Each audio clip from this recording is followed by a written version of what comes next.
Hello students, probability के इस chapter में आज हम करने जा रहे हैं दो most important numerical exponential distribution topic के, जिसे सॉल्व करने के बाद किसी भी प्रकार के एक्सपोनेंशियल डिस्ट्रीब्यूशन के न्यूमेरिकल आप बड़ी ही आसानी से सॉल्व कर पाओगे। So I hope you are ready with your pen and paper. So without wasting much time let us start this video. तो ये जो एक्सपोनेंशियल डिस्ट्रीब्यूशन फंक्शन है उसके अगर न्यूमेरिकल सॉल्व करने हैं तो सिर्फ और सिर्फ हमें यही इक्वेशन याद रखना है। ये हो गया हमारा एक्सपोनेंशियल डिस्ट्रीब्यूशन फंक्शन किसका, कोई एक रैंडम वैल्यू x का। उसका इक्वेशन है lambda e raise to minus lambda x, जहां पे ये जो लैम्बडा है वो है एक्सपोनेंशियल वेरिएबल, ये e जो है वो है एक्सपोनेंशियल फंक्शन है, और ये x क्या है, रैंडम वेरिएबल है, और f(x) क्या है, ये रैंडम वेरिएबल का एक्सपोनेंशियल फंक्शन। बस तो इतनी ही हमें बात याद रखनी है, यही एक ही इक्वेशन याद रखना है। न्यूमेरिकल के अंदर हमें एक्सपोनेंशियल वेरिएबल यानी कि लैम्बडा का वैल्यू देके रखा होगा, सिंपली यहाँ पे हमें पुट कर देना है। जो भी इक्वेशन बन के आया उसका हमें इंटीग्रेशन करना होगा। जो भी इक्वेशन ये जो f ऑफ x बन के आया उसका हम इंटीग्रेशन कर देंगे। क्यों? क्योंकि न्यूमेरिकल के अंदर हमें कुछ प्रोबेबिलिटी ढूंढने को पूछी होगी, तो वो प्रोबेबिलिटी अगर हमने ढूंढनी है तो हमें ये इक्वेशन का इंटीग्रेशन लेना होगा। अब कैसे हो तो न्यूमेरिकल देखेंगे तभी समझ में आएगा। तो एक ही इक्वेशन याद रखना है, उसका हमें इंटीग्रेशन करना है प्रोबेबिलिटी ढूंढने के लिए। तो फर्स्ट न्यूमेरिकल देख लेते हैं कि suppose length of phone call in minutes is exponential random variable with lambda is equal to 1/5। यानी यहाँ पे देके रखा है एक्सपोनेंशियल रैंडम वेरिएबल है और लैम्बडा का वैल्यू भी देके रखा है। तो अभी हमने इक्वेशन देखा था पीछे, कौन सा था, f of x is equal to lambda e raise to minus lambda x। तो इसके अंदर हम लैम्बडा का वैल्यू 1/5 रख देते हैं, लैम्बडा का वैल्यू 1/5 आ गया, e raise to minus 1/5 into x, यानी कि ये हमें क्या मिल गया, f ऑफ x मिल गया। अब इसका हमें क्या करना पड़ेगा, इंटीग्रेशन करना पड़ेगा। ये f ऑफ x का क्या करना पड़ेगा, ये f ऑफ x का क्या करना पड़ेगा, इंटीग्रेशन। क्यों? प्रोबेबिलिटी ढूंढनी है, हमें प्रोबेबिलिटी ढूंढनी है। तो आगे न्यूमेरिकल को पढ़ते हैं तब अच्छे समझ में आएगा कि if someone arrives immediately ahead of you at a public telephone booth, public telephone booth पहले के जमाने में हुआ करते थे, तो कोई आपसे पहले आ गया है और बात कर रहा है, find the probability that you will wait for more than 10 minutes। तो आप 10 मिनट से ज्यादा वेट करोगे उसकी प्रोबेबिलिटी क्या है। वो इंसान अभी बात कर रहा है, तो आप 10 मिनट से ज्यादा वेट करो उसकी प्रोबेबिलिटी क्या है। तो यहाँ पे लिखा है कि P प्रोबेबिलिटी किसकी ढूंढनी है कि 10 मिनट से ज्यादा, x is greater than 10, 10 minute से ज्यादा हम वेट करें उसकी प्रोबेबिलिटी क्या होगी, तो P of x greater than 10।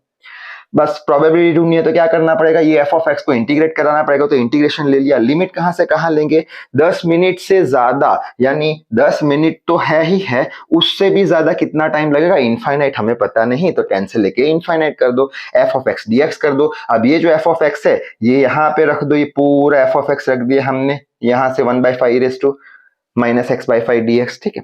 अच्छा, बाद में इंटीग्रेशन को सॉल्व करना है, तो पिछले वीडियोस में हम देख चुके हैं क्या करना है, हमें e के जो पावर में है उसे अज्यूम कर लेंगे t के बराबर, इजी कैलकुलेशन के लिए। तो यहाँ भी वही करेंगे, x/5 को क्या अज्यूम कर देंगे, t। अब ये जो x और ये जो t है दोनों को डिफरेंशिएट कराएंगे तो x का हो जाएगा dx, फाई तो कांस्टेंट है, t का हो जाएगा dt। ये इक्वेशन पे से हम dx की जगह क्या लिख पाएंगे, dx की जगह लिख पाएंगे फाई dt। अब यहाँ पे हम क्या कर रहे हैं, x को किस में कन्वर्ट कर रहे हैं, x को t में कन्वर्ट कर रहे हैं, यानी x की जो लिमिट होगी ये 10 से लेके इनफाइनाइट, वो भी तो कन्वर्ट होगी t के टर्म में। तो वो कैसे कन्वर्ट करेंगे, तो यहाँ पे जब x 10 होगा, तो यहाँ पे जब x 10 होगा, यहाँ पे सपोज 10 लिखते हैं, 5 2 = 10, तो t कितना हो जाएगा, x 10 है तो t 2 हो जाएगा। यहाँ पे x जब इनफाइनाइट है, तो x जब इनफाइनाइट है, इनफाइनाइट डिवाइड बाय 5 क्या होगा, इनफाइनाइट, यानी जब x इनफाइनाइट है तब t भी इनफाइनाइट हो जाएगा। तो ये सारी वैल्यूज हम ये इक्वेशन में रख देंगे। पहले 10 था, अब 2 करना पड़ेगा, पहले इनफाइनाइट था, अब कितना करना पड़ेगा, इनफाइनाइट, तो एज इट इज लिख लिया। बाद में लिखते हैं अपन कौन सा वैल्यू, 1/5 एज इट इज लिख लिया, 1/5 एज इट इज आ गया।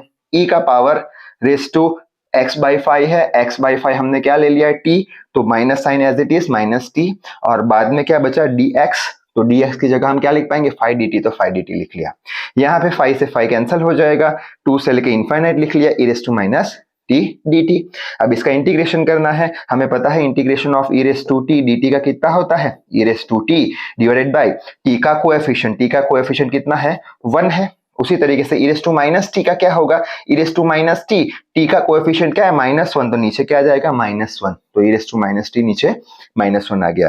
2 से लेके इनफाइनाइट कर दो, अब upper limit minus lower limit करो, पहले t की जगह इनफाइनाइट रखो, तो e raise to minus infinite divide by -1, फिर माइनस लोअर लिमिट करो तो माइनस साइन लगा लो। अब लोअर लिमिट में 2 है तो t की जगह 2 करो, तो e रेस टू -2 -1। अब हमें पता है कि e रेस टू प्लस और माइनस इनफाइनाइट हो तो उसका वैल्यू किसके बराबर होगा, 0, तो पूरा 0 हो गया, ये माइनस माइनस प्लस हो गया, यहाँ पे e रेस टू -2 हो गया। e रेस टू -2 को 1/e² लिख सकते हैं, 1 डिवाइड बाय e² का वैल्यू, अगर कैलकुलेटर अलाउ नहीं है एग्जाम में तो आपको वैल्यू देके रखा होगा, ये रहा वैल्यू एग्जाम में, तो e² का है 7.380, डिवाइड कर दो, हमें आंसर मिल जाएगा ये वाला। नेक्स्ट लास्ट न्यूमेरिकल देख लेते हैं।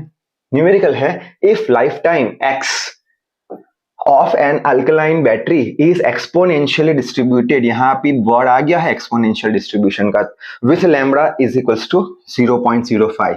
तो वापस से हम हमारा एक्सपोनेंशियल डिस्ट्रीब्यूशन का जो फंक्शन है वो लिख लेंगे f(x) lambda e raise to minus lambda x, lambda का वैल्यू वो रहा 0.05, तो ये रहा हमारा equation, final equation, raise to lambda का वैल्यू -0.05x। अब हमें करना क्या है, हमें तो इसे क्या करना है, इंटीग्रेट कराना है, इसे तो इंटीग्रेट कराना है, क्यों, प्रोबेबिलिटी ढूंढनी है।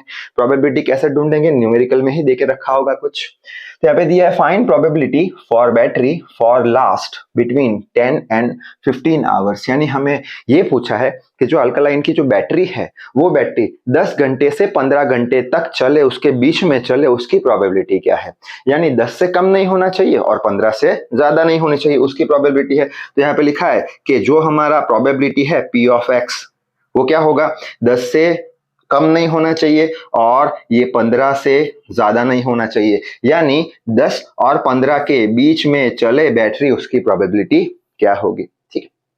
अच्छा, तो उसके लिए क्या करेंगे, इंटीग्रेट कर देंगे, ये इक्वेशन ये रहा 0.5, ये लिख लिया पूरा एज इट इज, ठीक है।